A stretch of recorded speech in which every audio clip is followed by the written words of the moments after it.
Olha, imaginando que o capitalismo não quebre e a gente volte para a pré-história, acho que no futuro não vai haver nenhuma ética que consiga barrar o avanço nosso de ser mais feliz, de viver mais tempo, de ser mais hedonista, de não se preocupar muito com ninguém. Eu acho que a ética no futuro é uma ética basicamente egoísta e individualista. Boa tarde. É um prazer estar aqui com vocês. Eu agradeço o convite. Foi um momento de reencontrar a Ariane, foi um prazer.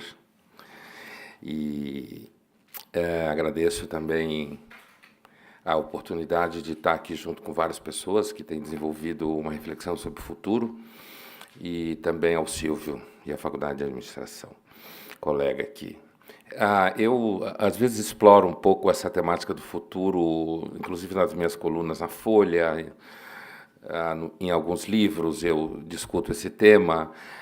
Eu vou desenvolver com vocês aqui, durante um curto espaço de tempo, a reflexão sobre algumas questões muito pontuais. Ética, que é uma palavra que está muito na moda, e ética significa certos hábitos e costumes que deveriam, de alguma forma, somar ao todo, né? Para fazer uma vida um pouco melhor em conjunto. Ética é sempre pública, valor é sempre coletivo. Eu sei que tem gente que fala, eu tenho meus valores, mas isso é conversa para boi dormir. Ninguém tem valor pessoal, os valores são coletivos, né? Você dizer que tem um valor pessoal é mais ou menos como você dizer que a partir de hoje, para você, $1 vale R$ 1 e acontecer isso. E não acontece. Valores são coletivos, são entidades públicas. E então a ética ela brota de certos vínculos materiais, concretos da vida, do dia a dia, né? A ética não é uma coisa. A palavra vem do grego ethos, significa hábitos e costumes e tal. Ética não é uma coisa que brota assim da ideia de alguém inventa alguma coisa e daí a partir daí se torna, digamos assim, valor ou norma. Por exemplo, quando você pensa hoje, uma das características que a ética tende no mundo contemporâneo é em direção a uma judicialização dos vínculos, né? Isso porque as sociedades são cada vez mais mediadas por mediações impessoais e instrumentais, e, portanto, aquela possibilidade de você desenvolver vínculos que constrangem o comportamento em pequenos grupos, ela vai desaparecendo. Então, você tem uma tendência, por exemplo, as empresas ficam falando de compliance, por exemplo, né? Que é, na verdade, certos manuais para evitar passivo ético da empresa, para que não surjam processos e coisas assim. É claro que, quando se discute isso, do ponto de vista da cultura da empresa, isso é apresentado dentro de uma forma meio de endomarketing, falando de como é importante a ética e tal, mas a gente sabe que, do ponto de vista da estrutura, você tem uma preocupação muito grande com os riscos de passivo ético que aumentam. Então, há uma tendência da ética ir se transformando, basicamente, em objeto do direito, em lei, que não era pensado assim quando surgiu a ideia de ética. E objeto de lei significa, portanto, que o mercado dos advogados deve aumentar, assim como o mercado de Ministério Público no Brasil, juízes e coisas assim. Se transforma numa grande chance de trabalho. E os advogados vão ganhar muito dinheiro à medida que a sociedade vai ficando paranoica, porque todo mundo fica com medo do que pode ser feito dentro do ambiente de trabalho, dentro de uma universidade ou dentro de uma escola. Talvez uma das sociedades mais paranoicas nesse sentido seja exatamente os Estados Unidos. Mas isso é uma tendência, então eu falo isso no sentido de dar um pequeno exemplo de um processo concreto que a gente está vendo acontecer e de como se constituem os hábitos e costumes, né? Não é uma coisa abstrata, né? É alguma coisa que brota das relações. Então, eu quando penso um pouco no futuro, eu tenho assim, por exemplo, a ideia de que nós não temos nenhum recurso para barrar nenhuma forma de avanço tecnológico que leve os seres humanos a experimentar uma sociedade em que as pessoas serão cada vez mais longevas e cada vez mais solitárias, né? Acho que o capitalismo, apesar de que as pessoas ficam falando de capitalismo colaborativo, acho que tem áreas bem distintas de capitalismo, tem realidades bem distintas no globo, tem ambientes onde a riqueza está mais instalada, e, portanto, você pode falar de pessoas que colaboram, um na Romênia, outro em São Paulo, outro na Califórnia, para fazer uma coisa juntos, né? E você tem regiões do planeta em que a situação é bastante distante, talvez mais perto do neolítico do que de um ambiente como esse. Então, você tem graus bem diferentes dentro da própria experiência da sociedade de mercado, ou daquilo que o Hayek chama da ordem espontânea expandida, né? Que a gente acabou se acostumando a chamar de sociedade de mercado. Mas, assim, então, levando-se em conta um ambiente onde a gente terá mais riqueza, é nisso que eu estou me concentrando, no ambiente onde a gente tenha mais riqueza instalada e, portanto, as pessoas possam viver mais, né? Estou fazendo um recorte no que eu estou dizendo, e eu acho que, normalmente, quando se pensa em futuro, se pensa assim, né?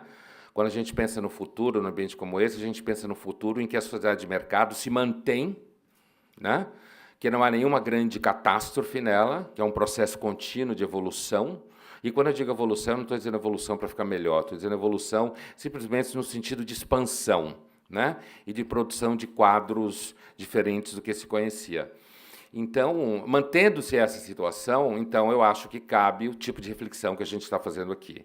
Se existisse alguma catástrofe e o capitalismo acabasse, a gente voltava ao neolítico em 2 horas. Quer dizer, a pré-história nos espreita pela fresta da porta. É que a gente nunca pensa nisso normalmente, porque a gente já naturalizou a riqueza instalada que a sociedade de mercado produziu. Para nós está óbvio. Daqui a algum tempo a gente pode imaginar que nascerão bebês que não vão respirar se não tiver Wi-Fi no hospital. Quer dizer, quando ele puxar o primeiro ar, que ele vai chorar não por causa da dor no pulmão, mas ele vai chorar porque não vai ter Wi-Fi no hospital. Então, se não tiver Wi-Fi no hospital, ou seja, o processo de naturalização de qualquer riqueza técnica instalada em nós é óbvio, né? Nós, naturalmente, assumimos que é evidente que esse mundo que a gente conhece só vai ficar cada vez mais rico. Isso vai ficar cada vez mais rápido e cada vez mais avançado em termos técnicos, e se a situação continuar do jeito que é provável que isso aconteça mesmo, né? Se não tiver nenhuma grande ruptura estrutural que leve a humanidade a algum tipo de problema muito grave. Mantendo-se essas condições normais de temperatura e pressão, eu diria que a gente marcha para um mundo de pessoas bastante longevas, e a gente já percebe isso hoje, né, num nível menor.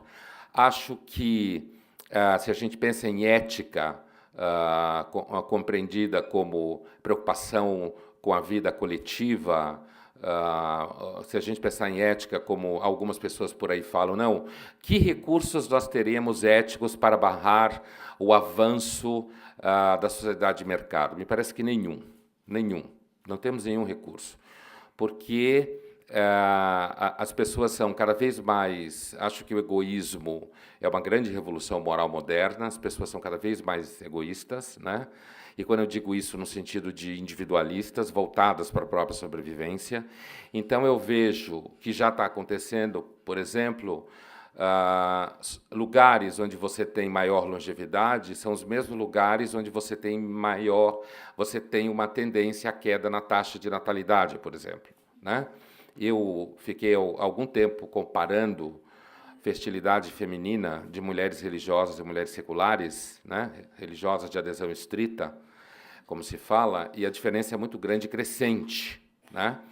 Então, você tem aí uma tendência a uma sociedade eticamente centrada no sujeito, de pessoas, se a gente for pensar escatologicamente, assim, no sentido mais dramático, só fazendo um exagero hiperbólico, for the sake of argument, assim, quer dizer, uma sociedade em que talvez os homens se apaixonem por vozes da Scarlett Johansson, que nem naquele filme Ela, e não consiga lidar com uma mulher real, né? Não consiga lidar porque as pessoas reais, pessoas que são muito exigentes, normalmente são pessoas muito chatas, né?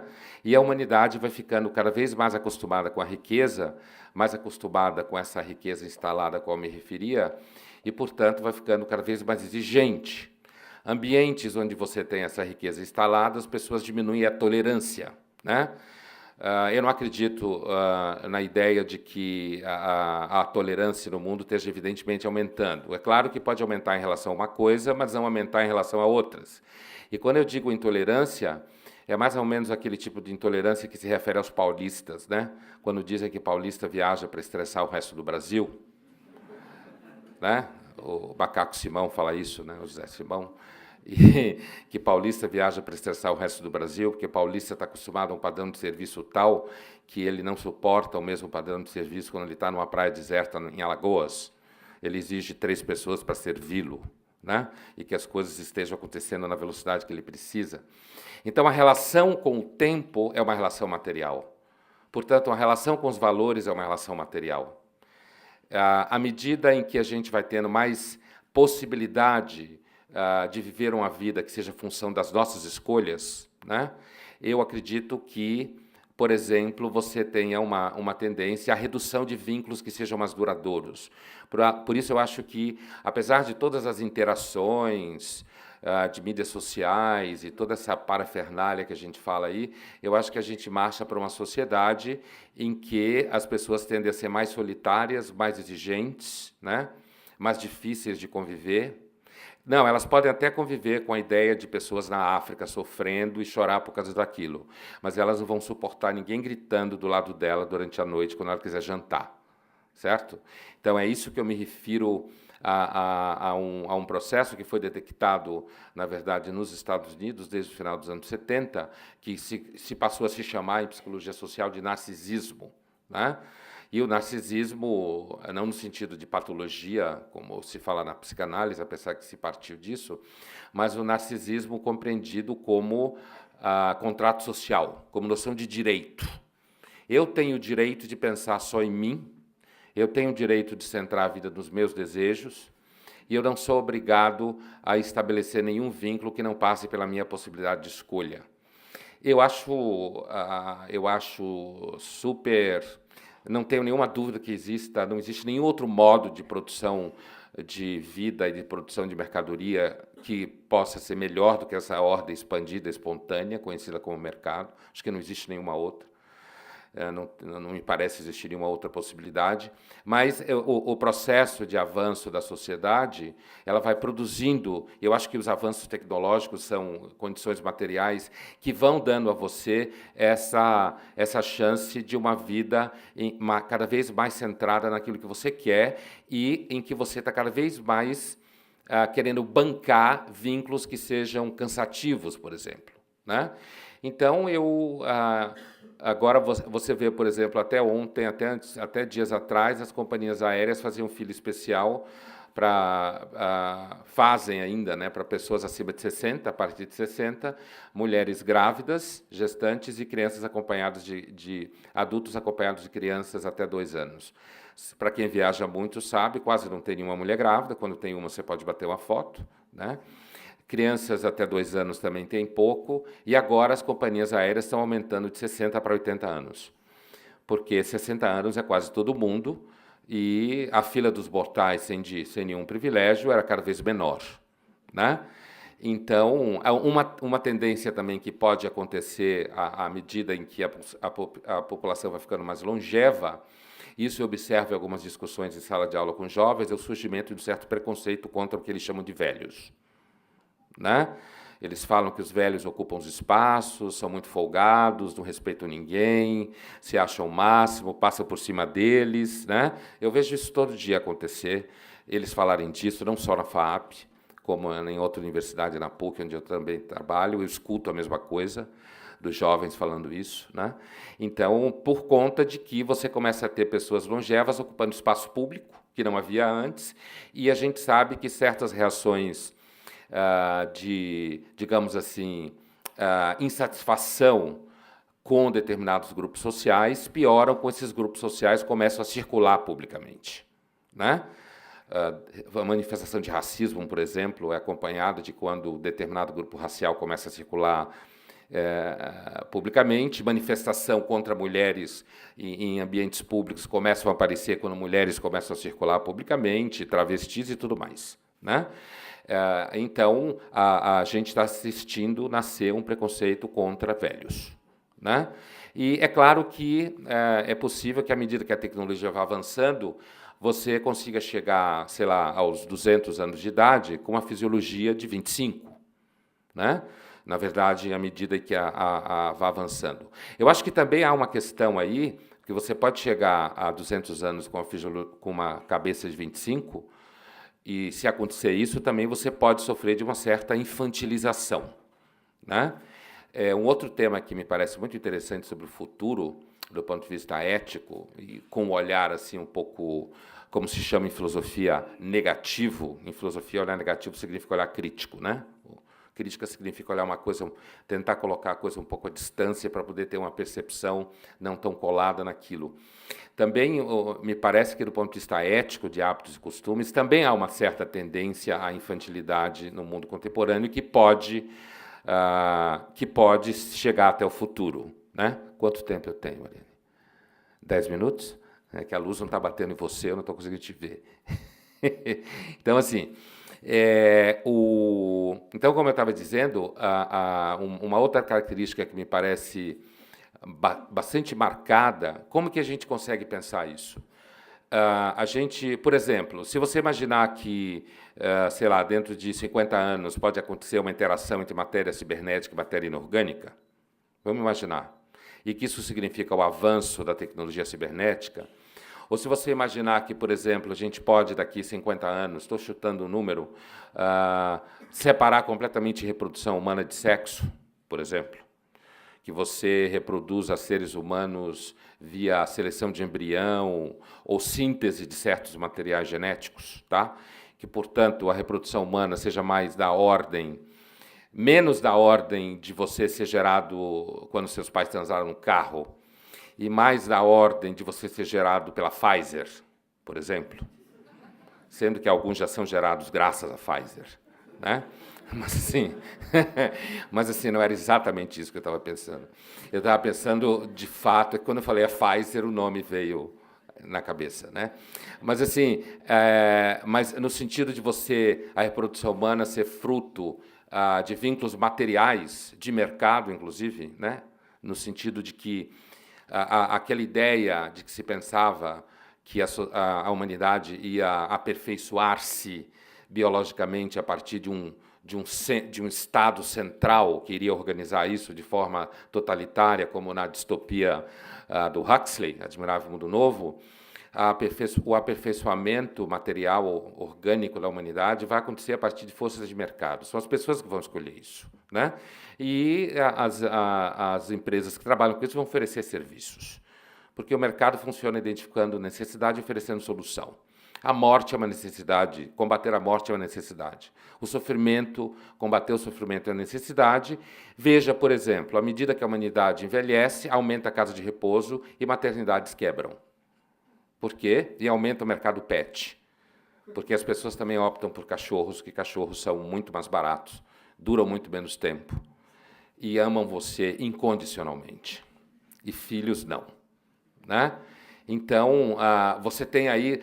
eu estou querendo dizer assim, o que eu estou pensando aqui com vocês, eu estou procurando o máximo possível não delirar. É isso que eu estou querendo dar esses exemplos. Quer dizer, você consegue observar certos processos que já começam agora e você consegue olhar para frente e perceber que eles são plausíveis, factíveis, né? Não é nada que você tem que imaginar um ET chegando e dando para você. É um processo que já nos soa natural, né? Então, eu discuto com alunos em sala de aula aqui na FAAP questões como, por exemplo, essa que eu acabei de falar, de reprodução humana, a partir de instrumentos artificiais. É coisa de 20 anos atrás, o susto era geral. Hoje, a maior parte dos alunos, aqueles que falam que querem ter filhos, porque já tem um número grande que fala que não quer ter filhos, assumem a ideia de que usariam recursos artificiais para produzir filhos saudáveis, bonitos e inteligentes facilmente, né? Eu não estou discutindo a negatividade desse processo, como se fala em análise filosófica, ou seja, os problemas que ele pode trazer, né?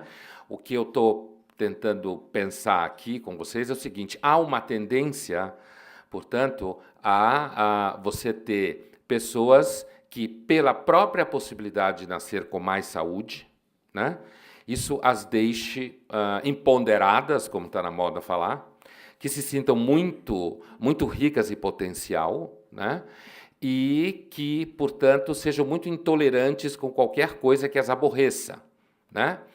E à medida em que você vai ampliando a presença dessas pessoas longevas na sociedade, elas vão cada vez mais determinando como a sociedade é ou será. Né? Então, quando você toma a decisão, por exemplo, de que você não quer ter filhos, porque você tem um conjunto de elementos que levam a você a chegar à conclusão que não é bom naquele momento. Não é que você está tomando uma decisão contra a humanidade. É simplesmente você está avaliando ali as variáveis da sua vida. E essas variáveis, naquele momento, apontam para tomar uma decisão pragmática, uma rational choice, certo? Você faz um cálculo de problemas que estão em jogo, você faz um cálculo e você toma essa decisão. E é assim que vão nascendo os comportamentos, as tendências, certo? Então, quando a gente fala há uma tendência à infantilização, há. Por quê? Porque as pessoas, toda vez que você torna o sofrimento algo contra a lei, certo? Entre aspas, contra a lei, a gente sabe que o sucesso ele é um bom conselheiro em alguns momentos, mas o sucesso é um conselheiro perigoso. Né? Porque o sucesso normalmente faz com que você acredite plenamente em tudo que você pensa. Por isso é que a gente sabe que homens, e agora mulheres também de sucesso, normalmente são pessoas que tendem a perigosamente achar que estão sempre certos. Né? Justamente porque tem sucesso. O sucesso produz uma certa percepção, uma certa alteração cognitiva, assim como o fracasso também. Tanto sucesso quanto fracasso produzem alteração cognitiva em relação ao mundo à sua volta.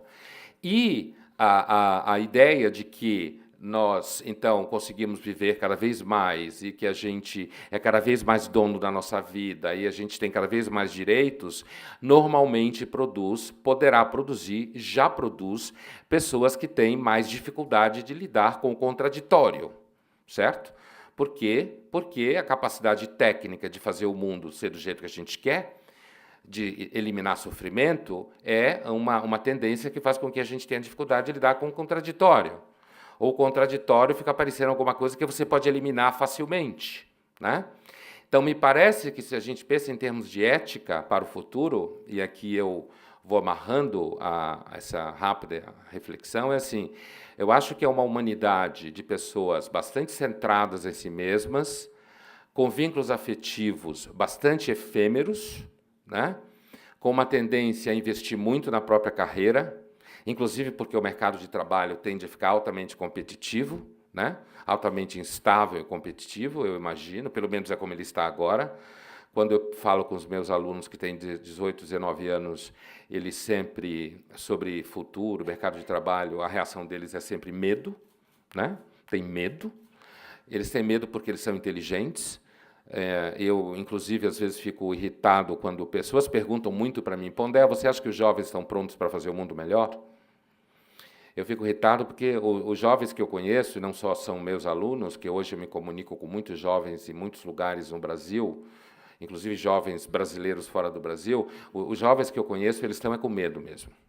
Eles estão com medo porque o mercado é competitivo, é instável, não tem garantia nenhuma.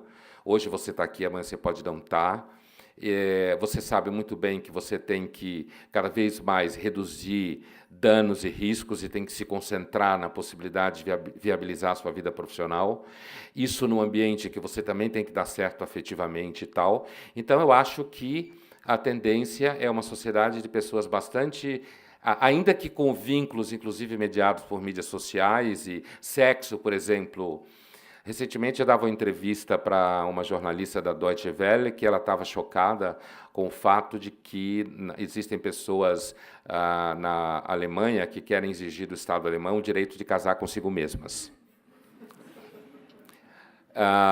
E aí eu escutei outro dia de uma aluna na FAAP, aqui, uma aluna minha brincando, ela estava brincando, mas quando ela falou, me lembrou a matéria, que ela dizia assim, olha, se eu pudesse, eu casava só comigo mesma.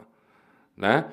E assim, o direito de casar consigo mesmo no sentido que o Estado reconheça o seu voto de amor por si mesmo. Né? Há algum tempo atrás, um dia Marquês tentou casar com o seu cachorro e houve um escândalo. Mas o cachorro, pelo menos, é outro. Né? Ainda que seja outra espécie, é um pouco radical, mas é outro. Casar consigo mesmo é uma espécie de fracasso total da tentativa de lidar com o contraditório. Né? E ela estava impressionada, inclusive, porque a outra parte da pauta era uma tendência de jovens alemães, europeus ocidentais, que estão lá pelos 30 anos, que ficaram sozinhos até agora e agora estão procurando parceiros. E não conseguem. Não conseguem por quê? Porque querem encontrar parceiros, mas às vezes outros parceiros são como eles, não têm paciência nem saco para aguentar outra pessoa enchendo o saco. Então, eles querem deixar de ser sozinhos, mas não conseguem. E como o sexo é cada vez mais fácil, né? Então você não precisa aturar nada para fazer sexo hoje, né? Nada. Às vezes até de graça. Você nem pagar, tem que pagar.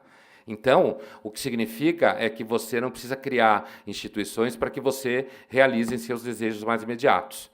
Então, uma matéria como essa significa uma espécie assim, e era uma jornalista, às vezes aparecem jornalistas jovens em pânico com o que descobrem nas suas pesquisas, né? Então, assim, era uma jornalista de 31 anos em pânico com o fato de que os europeus, alemães principalmente, não conseguiam deixar de ser sozinhos. Apesar de que eles tomavam a decisão de procurar alguém, não conseguiam encontrar ninguém que valesse a pena. O argumento é basicamente esse. É difícil encontrar alguém que vale a pena. Então, me parece que a sociedade do futuro, se nada acontecer como ruptura radical de produção de bens materiais, ela marcha, apesar de toda a historinha, que eu acho que é a história da carochinha, ela marcha para pessoas muito exigentes, que tendem a ser isoladas, que buscam serviços, inclusive serviços afetivos e sexuais quando quiserem, mas que têm uma vida muito centrada em si mesma, deverão viver muito tempo com famílias atomizadas, e uma diminuição cada vez maior de jovens, e jovens esses que custarão muito caro, inclusive porque se a mãe e o pai prestar muita atenção neles, eles vão ficar bem neuróticos, como a gente tem percebido que os jovens estão ficando cada vez mais ansiosos. Nunca houve uma geração que tomasse tanto ansiolítico, justamente porque os pais exigem muito deles, esperam muito deles, e eles têm que dar conta de muita coisa, e é muito difícil ser perfeito. A perfeição pode matar você rapidamente. Obrigado, foi um prazer.